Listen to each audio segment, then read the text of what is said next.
시청자 여러분 안녕하십니까? 조선일보 논설위원 이동훈입니다. 정치란 게 참 이해가 안 되는 일이 벌어질 때가 꽤 있습니다. 해석이 잘 안 되는 일이 벌어지거나 말들이 나오곤 합니다. 어제 임종석 전 대통령 비서실장의 말도 그런 경우입니다. 임종석 전 실장이 이런 글을 페이스북에 올렸습니다. 박원순은 정말 그렇게 몹쓸 사람이었나? 박원순은 내가 아는 가장 청렴한 공직자였다. 미래 가치와 생활 이슈에 가장 민감하고 진취적인 사람이었다. 그의 열정까지 매장되지는 않았으면 한다. 용산공원 어느 의자인가 박원순의 이름 석자를 새겨 넣었으면 좋겠다. 이 말 때문에 어제 민주당에서 난리가 났다고 합니다. 박영선 서울시장 후보가 제일 난감했을 겁니다. 어제 기자들과 토론회가 있었는데 그 질문을 받고 이렇게 답을 했습니다. 그분은 지금 당에도 오지도 않고 비서실장 그만두고 전화한 적도 없다. 박영선 후보는 오늘 아침 라디오에서는 이렇게 말합니다. 도움 안 된다. 앞으로 그런 일 안 해주셨으면 좋겠다. 맞습니다. 이번 선거는 민주당 소속 박원순 시장의 성추행 사건 그리고 극단적 선택 때문에 치러집니다. 임기 1년 시장을 새로 뽑아야 하고 그것 때문에 서울시민 혈세 487억 원이 들어갑니다. 이런 상황이라면 민주당 입에선 선거 동안에 박원순이란 이름 석자가 안 나오는 게 도와주는 겁니다. 선관위는 최근에 보궐선거 왜 하죠? 우리는 성평등한 서울을 원한다는 시민단체 캠페인을 못하게 했습니다. 박원순 성추행을 떠올리게 하고 결국은 민주당에 불리하다는 거죠. 그런데 민주당 사람들은 거꾸로 박원순 이름을 계속 꺼내놓고 있습니다. 정말 이해가 안 됩니다. 부산시장 선거에서는 민주당 사람들이 오거돈 전 시장 명예회복 이런 얘기 안 합니다. 이게 정상입니다. 그런데 왜 서울시장 선거에선 민주당 사람들이 굳이 박원순 이름을 꺼내드는 걸까요? 임종석 실장뿐만이 아닙니다. 우상호 의원은 박원순은 저에게 혁신의 롤모델, 인권과 민주주의를 논하던 동지라고 했습니다. 서울시 부시장 출신의 윤준병 의원, 지금까지도 박 시장 유고 원인에 대한 논란이 계속되고 있다.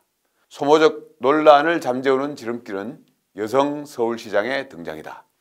박영선 후보를 도와주는 말인지 죄를 뿌리는 말인지 잘 모르겠습니다. 사실 박원순 시장은 1980년대 주사파 운동권들의 대부 같은 사람입니다. 시민단체 서울시 등을 통해서 사회에 진출한 586 운동권들을 음양으로 많이 도와준 게 사실입니다. 임종석 실장도 그중 한 사람입니다. 박원순 시장의 정무부시장이었습니다. 친분이 두터울 수밖에 없습니다. 임종석 실장의 글에 조국, 하승창, 조한기, 문대림 이런 분들이 공감 표시를 했다고 합니다. 모두 문재인 정권 내 586 운동권 출신들입니다. 박원순 성추행 사건을 6개월 조사한 국가인권위원회의 결정문이 최근 공개가 됐습니다. 박 시장은 피해자에게 성추행 문자 메시지와 사진을 보낼 때 철저히 보안 메신저를 사용했다고 합니다. 자신이 대화를 삭제하면 피해자 휴대전화에서도 대화 내용이 지워지는 기능을 썼다고 합니다. 박 씨가 남녀의 성관계 과정을 줄줄이 얘기한 뒤 대화를 다 지우고 방을 나갔다. 피해자의 진술입니다. 성범죄를 치밀하게 저지른 겁니다. 박원순 시장은 늦은 밤 피해자에게 혼자 있느냐, 너네 집에 갈까, 좋은 냄새 난다, 킁킁 등의 문자 메시지도 보냈습니다. 피해자에게 속옷만 입은 사진, 여성의 가슴이 부각된 이모티콘도 보냈습니다. 시장 집무실에서 피해자의 손과 손톱을 만지기도 했습니다. 모두 인권위 결정문에 나오는 내용입니다.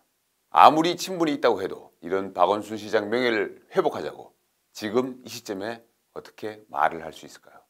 그것도 야권의 단일 후보가 결정되는 날입니다. 선거가 한창 달아오르는 시점입니다. 도대체 무슨 생각을 하는 걸까요? 민주당 내에서도 해석이 분분한 모양입니다. 지지층 결집을 위한 것 아니겠느냐는 분석이 일단 있습니다. 보궐선거는 투표율이 낮아서 조직, 지지층 결집이 중요합니다. 박원순을 재평가하자고 하면 지지층 결집에 좋은 재료가 될 수 있지 않겠냐, 뭐 그런 겁니다. 글쎄요, 과연 그럴까요? 극렬 지지층을 자극하는 측면은 분명히 있을 겁니다. 그러나 중도층 반발을 불러서 전체 승패에는 더 나쁘게 작용하지 않겠습니까? 이번 선거에서 지더라도 장기적인 관점으로 박원순의 명예회복이 필요하다. 그래서 이렇게 한다는 분석도 있습니다. 박원순이 파렴치범으로 역사에 남으면 진보 세력 미래에도 두고두고 안 좋은 일이다. 뭐 이런 생각을 하는 모양입니다.